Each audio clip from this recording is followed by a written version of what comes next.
of that crash helmet design. And of course, these kids, they'll be going back to school on Monday. Well, Monday or Tuesday, depending on when they fly home.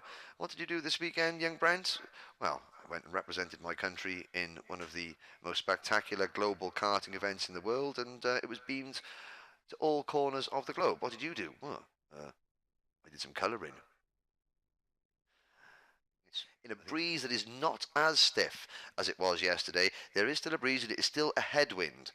So that will make the slipstream effect even greater. So the grid as follows. From Portugal, Adrian Malheiro in kart number 19 on row 1 alongside Brent Cruz. Then you have Keanu Al-Azhari and Danny Van Rooten on row number 2. Row number 3, Leon Zelenko from Croatia in kart number 9. And the youngest driver here, the only 8-year-old in the paddock in kart number 24 at the right-hand side of your screen there from the Ukraine, Alexander Bondarev. Matish Gladish and Jack Jeffers are on row number 4. And then on row 5 from Japan, the leading driver on the grid who has got one of a penalty in his 2 heats, Ryota Horachi. Ruhan Alva from India is on row 5. Teofil Nael and João Oliveira are on row number 6. And then Zoltan Koros and from Slovakia and Felipe Bernasconi from Argentina. On row 8, Alexei Alava and Maximilian Obst, Alexei's mechanic, Crazy Turbo, one of the real characters of this paddock. Then on row number 8, Martin Janowskis from Latvia and Jonathan Madden from Poland. Shota Fuji and Luis Iglesias round out your top 20. And then the only lady in the MicroMax field, from Brazil's Antonella Bassani and Harry Arnott. That is row 11. Manuel Burgert and Moritz Schmeitz on row 12. As the signal is given, and you can see the remainder of this 36-strong field going out. We'll give everybody a quick name check. It is Nikolai Ambiado from Chile, Marcela Paniacci from Canada, then Wroclaw Kochia from Ukraine and Wally Mohammed from South Africa, then Menhir Kroza and Edwin Knesser from Hungary and Lebanon, Anatoly Kavalkin and Juna Kim from Korea, and the final 2 rows, Mikael Pedersen from Denmark, Adam Nazrul Haizal from Malaysia, and Doe de Decker from Belgium, and Nicholas Likos from Greece round out the final row. Doe de Decker, the driver of kart number 36 from Brie, has had 2 penalties. And it's interesting to note that obviously they've had 2 heat races, the MicroMax drivers. In those 2 heat races, there have been 2, 4, 6, 8, 10 drivers have got nose cone penalties or driving standard penalties, and none of those 10 start in the front 4 rows of the grid. So it's a simple case. If you want to win the grand finals, you have to stay penalty free. So Ken Walker ready for this 9-lap MicroMax race as they come down towards turn number 11, and you can see the big grandstand of the race circuit here at Portimao in the background. All 36 drivers on identical Praga chassis. Adrian Malheiro and Brent Cruz on the front row. This race decides who starts where in tomorrow's final. Up the hill past Manuel, one of the clerking team here. Now this area, for those of you tuning in for the first time, this straight from turn 12 up towards 13, that is steeply uphill. And it gets even steeper when they come around this next right-hander up towards... Now, Henry, has that been a voluntary detachment from the back by one of the youngsters, or is that a problem that we were spotting? Well, I think... Can't tell from there, but we're going to have to concentrate on the start, so here we go. Ken Walker brings them to the line. Adrian Malheiro is on the left-hand side, Brent Cruz to the right-hand side. Good start by Brent Cruz from the outer, but he's not going to be able to get into the lead from there. Adrian Malheiro, not his best start, but making his pole advantage start. 1 or 2 drivers just putting wheels on the dust there, as you saw. I think that was a good start, I noticed, by Danny Van Rooten, the Dutchman. Keanu Al-Azhari, I'm spotting there now. Kart number 5, I think passed through. May have been Antonella Bassani was starting in the middle of the pack. Yeah, it can't be. That was a misread, because Anatolia, much as I'd like to see the lady up front, it was a misread. But It is. Keanu Al-Azhari getting the good call. And moving forward a place there, I think, was Danny van Routen on this open. Now we've got a yellow flag at some point, Henry. I've not spotted where that might have been. Well, there was a bit of an incident going out of turn number 5. And carts number 35, Keanu Al-Azhari. Sorry, I was thinking that was going to be something of a judicial, a black and white flag, if you will. Not to worry. Leon Zelenko having an early start for a good start for the Croatians, nice and early. So coming round on the opening lap of 9 for these youngsters. Confirmation that it is the Portuguese, it is the Algerian driver, Keanu. I'll start again. It's the United Arab Emirates, the Emirati driver, Keanu Al-Azhari, leading Leon Zelenko and Adrian Maliero through 1, 2 and 3. And the slow starting poleman, Brent Cruz from the USA, has paid for that slow start by finding himself only in 4th place at the moment, but in front of the Dutchman, Danny van Routen. Those front-running 6 that you see there are completed by Oleg Bondarendov in cart number 24. Alexander Bondarendov from the Ukraine. Well, number 7 goes out, so Alexei Yalava was the driver that was maybe the cause of the yellow flag. He gets going right at the back, so all 36 carts are still running, but the top 6 have broken clear. Al-Azhari, Zelenko, Malheiro, Cruz, Van Routen and Bondarev are a little bit clear of Jack Jeffers and Matej Gladish. Then Ruhan Alva from India in 9th place, and Ruta Harachi rounding out the top 10, but up at the front as they come through turn number 14 to complete lap number 2. It's that very distinctive bright yellow crash helmet of Keanu Al-Azhari leading Portugal's own Adrian Malheiro, but Malheiro is tucked into Azhari's slipstream there, but he's not putting out yet. Now I think what we're going to see is Malheiro trying to push Keanu Al-Azhari away from the chasing pack. The predominantly red-topped crash helmet of Brent Cruz in 3rd place with Danny van Routen right behind him in cart number 10. They're also trying to work together to pull away from the driver with the red race suit. Now that doesn't look like the Ukrainian liveried race suit, although possibly could be Matej Gladish or Ryuta Harachi.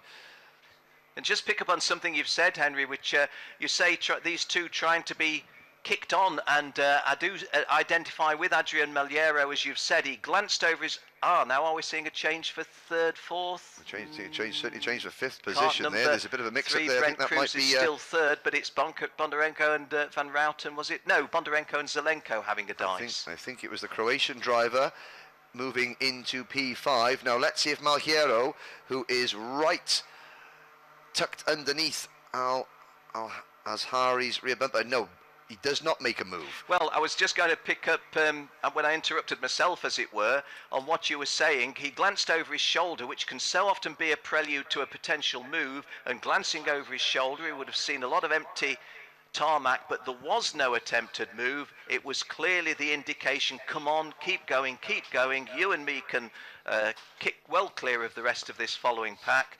And of course, in the case of Adrian Maliero, he'll be feeling that when the time comes, he'll take the lead off Keanu Al-Azhari. Brent Cruz has been shuffled to the back of this chasing pack, but just gone wrong look for the at the gap American. that the top 2 have pulled out. Al-Azhari and Malheiro. Malheiro with the fastest lap of the race, pushing the Emirati driver away.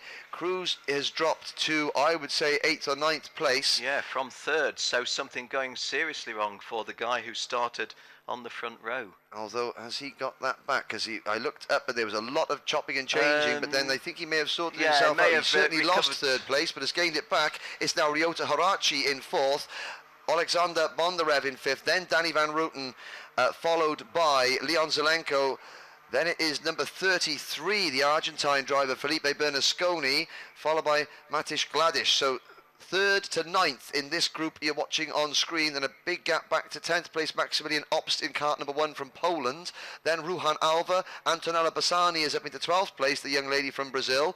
Alexia Lava still circulating. Now the yellow flag that is out, I think, is for Jonathan Madden, who has slipped all the way back to 33rd position, and Edwin Knesser, the Lebanese driver, who has slipped back to 35th, Nikos Likos from Greece is also in a bit of difficulty there at the back. Doe de Decker is up into 31st place from the back of the grid. Harry Arnott has dropped back, the Australian driver, kart number 29. He is down in 30th position, but the top two with Malheiro, well, is Malheiro winning this race for himself, or is he winning this race for Al Azhari? Because the top two, as we complete lap number 5 and enter lap number 6, they are 3.1 seconds in front, Ken, and still the group for third battle. Yes, I was thinking just moments ago, if there's one thing I've learned in my karting career, it's never, never, never call a race until the checkered flag comes out. And there's a nice piece of passing, nicely executed there. So Ryota Harachi conceding third place to Brent Cruz, if I've read that correctly. Wasn't really looking closely, just saw the tail end of the move. Danny Van Routen captioned on screen in fourth place. Yeah, I really think that because of the way that Adrian Malheiro has not forced Kino Alzari to have to defend they're getting him, a little bit dicey there. Sorry, Ken. I think. No, go on. Well, no, Brent Cruz had lost third place. Harachi was up into third place. Cruz dropped to 5th behind Van Routen, and there you can still see Brent Cruz is there, but Leon Zelenko was trying very, very hard to make his presence felt, and Cruz squeezed the Croatian onto the curb, and I thought there was going to be a situation where they touched wheels and one of them bounced through the air. Adrian Malheiro, meanwhile, has received a warning flag, and you can see the two leaders coming through your screen now. There's a slower kart in front of them who's going to be lapped, and they're on lap number 7 or 9, and there's lots of defending going on. This is early, and effectively, Ken, this group of karts on screen now, they have cost themselves any chance of a win just by fighting over third place, and here's the move again. Here's the move, let's have a look. That's Van Routen. Yeah, Danny Van Routen, the Dutchman. Yeah, that was my reading, what I was trying to say. I think the way that Kina El Azhari and Adrian Malheiro have controlled this from the front has really set the die. But I am very, very surprised to learn that Adrian Malheiro has picked up a driving standards flag, because I've not really seen him make any kind of a move. Yeah, and, no, that's strange. Where did that come from? Well, it could be not respecting track limits. Or maybe kind of using the slipstream, but then actually just shoveling Azhari along. Now, the blue flags are being waved because that is Alexei Yalava in kart number 7, who started this race a lap down, and he's about to go a lap down as they cross the start-finish line, and he gets out of the way. There's the hand signal. Good sporting behaviour there from Alexei Yalava, and you have to say, nice to see. You know, 10 years old, and you've started the race a lap behind everyone. Obviously his kart is not running cleanly. He's got to be very disappointed, but he's still got the presence of mind to let the leaders go and stay out of their way. Well, we've talked about what Adrian Malheiro has been doing and not doing in second place, and wondering if Kino Alazari is almost a puppet on the end of Malheiro's string. The answer is no, he is not, because he's just set the fastest lap at 67.97. So what is Kino Alazari doing at the front of the race? He's going faster than everybody else. That's what he's doing. And so with 1.5 laps remaining, or thereabouts, has Adrian Malheiro got a game plan whereby he's going to put a move on the Emirati driver, or is the Emirati driver Kano Al-Azhari just too quick for him? Those of our good friends at Al Ain Raceway, we know you put our pictures on in the club room there. Hope you're enjoying this one, and you're going to enjoy it even more if your lad comes home in just about 1 lap's time as the winner. Well, one to go, and as Henry would say, game on. Well, it is indeed, but what Malheiro has to remember is that it's the points from this race that go towards your heat points that decide the grid. So Malheiro came into this event several points in front of Al-Azhari, so maybe Malheiro, well, he's going to want to try and win this one on home soil, and Al-Azhari is defending as they go up the hill towards turn number 6, and they're now 6.5 seconds clear of Van Routen, Harachi, Cruz and Zelenko, but Al-Azhari is defending into turn number 8. There goes Malheiro for the lead up over the curbs. Oh, he's going to run him a little bit wide. There was maybe a tiny little bit of sticker swapping there, but he did make the move stick. Yes, he's made it stick. It wasn't quite as cleanly executed as it might have been, but there was a sense of almost inevitability that the move was going to come. And I have to say, there's yellow flags waving. I think that battle for third place has gone overboard, and Danny Van Routen is out of the race. Yeah, One corner to go though, Ken. Thanks to Jill, Danny Van Routen goes out, which is a real disaster for him, but coming home to take our opening victory in the pre-final A in MicroMax, Home victory for Adrian Maliero. Adrian Maliero coming home in front of Kiana Al-Azari. And Danny Van Routen, who was third at the end of the 9th lap, is not going to finish, at the 8th lap, is not going to finish the 9th lap, because third was Brent Cruz of America. Ryota Harachi of Japan came home 4th. Leon Zelenko 5th. Maciej Gladish 6th. Felipe Bernasconi 7. Teofil Nile 8. Maximilian Obst of Poland 9th, and hey, we didn't give her the love that we could have given her. We've got Antonella Bassani, the only girl in this race with the guys. She's made the top 10 at number 10. From 21st, From 21st on the grid. No Great less. drive by the lady. And just outside the top 10, well, Martins Janowskis in 11th place, and that battling between the tactics from the front two, Ken, the great, really good, mature tactics, coupled with the fact that everyone seemed to want to take third place and defend it from almost the first lap, meant that the first two, they were separated by less than 0.2 of a second at the finish. There's Malhiero, there's the fist pump. Keanu Al-Azhari would have been happy with that, but they won that one by 7.5 seconds. Absolutely so. Did you see the incident whereby Danny Van Routen lost his third place and eventually lost his momentum on the finishing in the not quite lower order of the top 10, but out of the top 3, feeling pretty pleased with themselves. And as you said earlier on, of course, points in the heats aggregated with those scored here to determine where they are in the final. Okay, Henry, there's our graphic of the top 20 or the top 18. So the first half of the field, we've been through the top 10, and you'll see that Antonella Bassani entered by Wilton Santos Jr. Wilton was involved in that DD2 Masters crash yesterday, and he did spend the night at a local medical facility. They believe that there may be a small break to one of his legs and a little bit of an injury to his arm. He'd lost conscious very briefly, but he hopefully will be back at the circuit, if not today, then tomorrow. But outside the top 10, Martin Janowskis from Latvia, Zoltan Koros, 12th place, the only one of the 360 drivers here with a female mechanic, and Zoltan Koros finishing in the top 12 ahead of Luis Iglesias. And we'll look down outside the top 10. Now this is the list of drivers on your screen now who will be less than happy. We'll maybe not see any fist pumps from these guys as they come in. None more so than Danny Van Routen, because neither of us saw the situation that caused him to be, well, not quite a non-finisher, but the last of our 35 runners to finish.